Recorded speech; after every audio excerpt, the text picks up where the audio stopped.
101%. ഞാൻ എൻ്റെ സുഹൃത്തായ അദ്ദേഹത്തോട് പറയുന്നു, ബോധപൂർവം ബുദ്ധിപരമായും സണ്ണി ജോസഫിൻ്റെ ഭയങ്കരമായ ക്രൂക്കഡ് ബുദ്ധിയാണ് ഈ രാജി. അത് സസ്പെൻഷൻ, പാർട്ടിയിൽ നിന്ന് സസ്പെൻഡ് ചെയ്യുന്നത് നാളെ തിരിച്ചെടുത്ത പ്രശ്നം തീർത്തോ.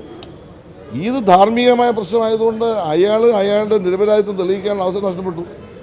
ഇന്നോടുകൂടി അതാണ് പോയി. കാരണം എന്ന് വെച്ചാൽ കോൺഗ്രസ് സസ്പെൻഡ് ചെയ്യുന്നത് ഈ രംഗത്ത് ഡോക്ടറേറ്റ് എടുത്തവന്മാർ അവിടെ ഇരിക്കുമ്പോഴാണ് ഈ രംഗത്ത് ഒരു ചെറിയ ആളിനെ സസ്പെൻഡ് ചെയ്യുന്നത്. അതിൻ്റെ മെഡിക്കൽ അതിൻ്റെ ഡോക്ടറേറ്റ് ഇല്ല, റിസർച്ച് ഭയങ്കര റിസർച്ച് ചെയ്തവന്മാരകത്തിരിക്കുക. അപ്പോൾ ആ സസ്പെൻഷനെ പറ്റിയൊക്കെ നിങ്ങൾ പറഞ്ഞു കഴിഞ്ഞാൽ പ്രശ്നമല്ലേ. അപ്പോൾ ഈ ബോധപൂർവം തന്നെ സസ്പെൻഡ് ചെയ്തത്. കാരണം ഒരു കാലത്ത് ഞാൻ രക്ഷപ്പെടാൻ പാടില്ല. അപ്പോൾ കേരളത്തിൽ ഇപ്പോൾ സമരം ശക്തിപ്പെടും. ഇത് വി ഡി സതീശനെതിരായിട്ട് നീങ്ങാൻ പോവുകയാണ്. ആദ്യത്തെ വി ഡി സതീശൻ സമാധാനപ്പെട്ടിരിക്കുക. കാരണം ഈ കേസിൽപ്പെട്ട പെൺകുട്ടികൾ വി ഡി സതീശനെ കണ്ടു എന്നുള്ള ശക്തമായ നിലപാട് സ്വീകരിച്ചിട്ടുണ്ട്. അപ്പോൾ അദ്ദേഹം മാന്യനായ രാഷ്ട്രീയ നേതാവാണ്, പ്രതിപക്ഷ നേതാവാണെന്നാണ് അദ്ദേഹം പറയുന്നത്. അത് ഇങ്ങനെയുള്ള പ്രശ്നങ്ങൾ വരുമ്പോൾ ചാടി വീഴും സിംഹം പോലെ.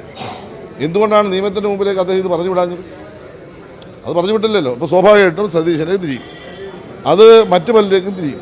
അപ്പോൾ അതുകൊണ്ട് അത് ഒന്ന് തിരിഞ്ഞ് കലങ്ങി മറിഞ്ഞ് ഇയാളെ അങ്ങ് ഫിനിഷ് ചെയ്യും. നിങ്ങൾ എഴുതി വെച്ചു, ഇയാളിപ്പോൾ MLA സ്ഥാനം രാജിവെച്ച് മാന്യത കാണിച്ചാൽ ആ പ്രശ്നം തീരും. അയാൾ തെളിയിട്ട് ശിക്ഷിക്കപ്പെട്ടവരാണ് അന്നേരം ആലോചിക്കുക. അതല്ലാത്തതും കാലം ഇത് കത്തിക്കൊണ്ടേയിരിക്കും. ഇത് സസ്പെൻഷൻ തന്നെ മതി, രാജിവെക്കണമെന്ന് ഞാൻ പറയത്തില്ല.